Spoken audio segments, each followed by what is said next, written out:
All things have a spirit, and all spirits hunger. Feed them well, and the frost will not bite. Warrior Shaman. Before there were gods, there was the earth. Before names were carved into stone, the world spoke through wind and water. 10,000 years ago, when the last great ice sheet surrendered to the sun, Europe was a land of silence and awakening.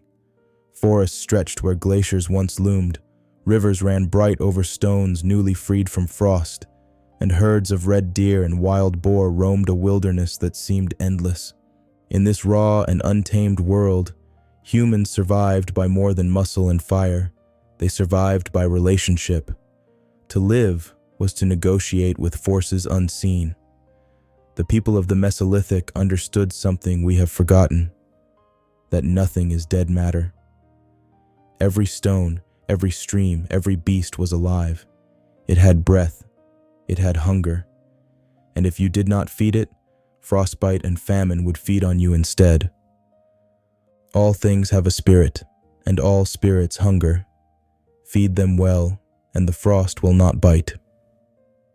These words were never carved in runes or inked in books, but they were etched deep in the lives of those who walked beneath the cold northern sky. Animism, the belief that everything in nature has a soul, was their law and their lifeline. Imagine a winter camp by a frozen lake. Smoke curls from a fire of pine logs, glowing orange in a world of white. Hunters return dragging a stag across the snow, its breath long gone, its eyes frozen wide.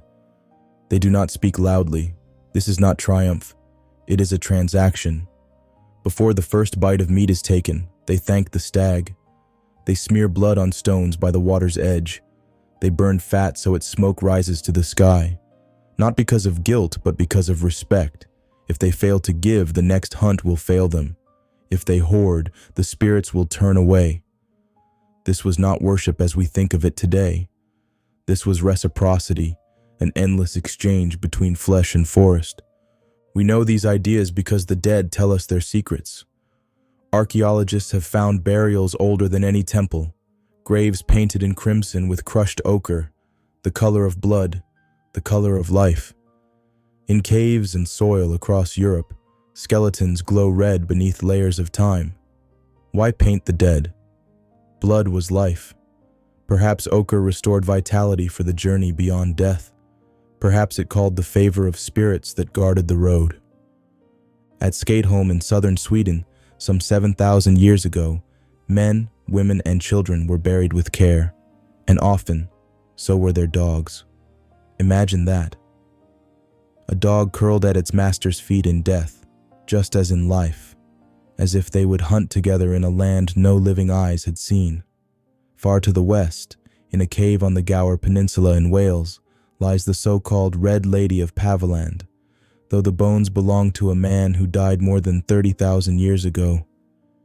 He was laid to rest with ivory beads, mammoth bones, and ochre glowing like firelight in the darkness.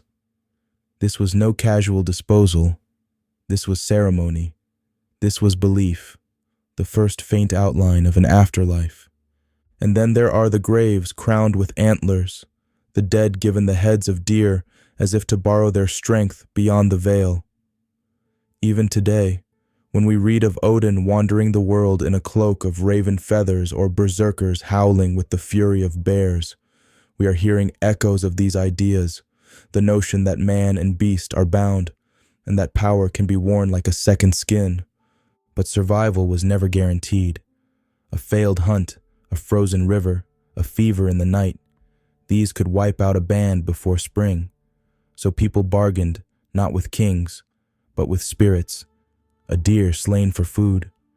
Its bones might be stacked in a certain way, its skull placed in a tree facing the rising sun, its blood poured on the roots of an ancient oak. Why? To keep the balance, to keep the doors of luck from slamming shut, because in an animistic world, misfortune was never random. It was punishment for neglecting the invisible guests at the feast of life. This was the first law, older than any rune, older than any code. Give, and the world gives back. Take without asking, and the frost will take you. Picture the rituals, the first theaters of human imagination. Men and women dancing around a fire, faces striped with soot and ochre, beating drums carved from stag hide, stamping feet in time with heartbeats and hooves. Sparks fly upward into a night thick with stars, and in that roar of flame and song, the barrier between flesh and spirit begins to thin. Every band had one who knew the ways between worlds, the shaman, cloaked in fur and bone, painted like death. When the sick groaned, when game grew scarce, when omens whispered in the cries of ravens, it was the shaman who acted.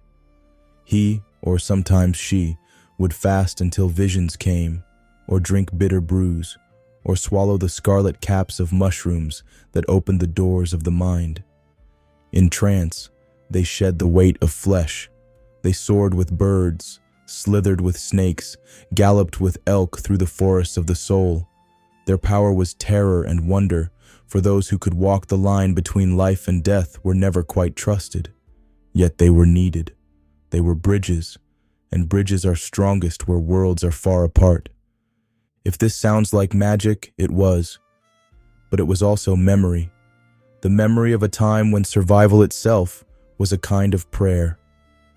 And though we cannot know their songs, we can guess their meaning. To heal, to call the herds back, to ask the sun to rise again. Without these rites, winter would never end. Some of these places still speak. High on Scandinavian cliffs, you can see carvings of elk and hunters etched in stone, their bodies like shadows in motion.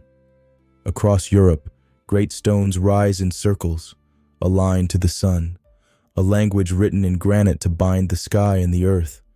Even before writing, these people built calendars in stone, sang the seasons into being, and marked the turning of the year with blood and fire. And through it all ran the same pulse. Life must be fed.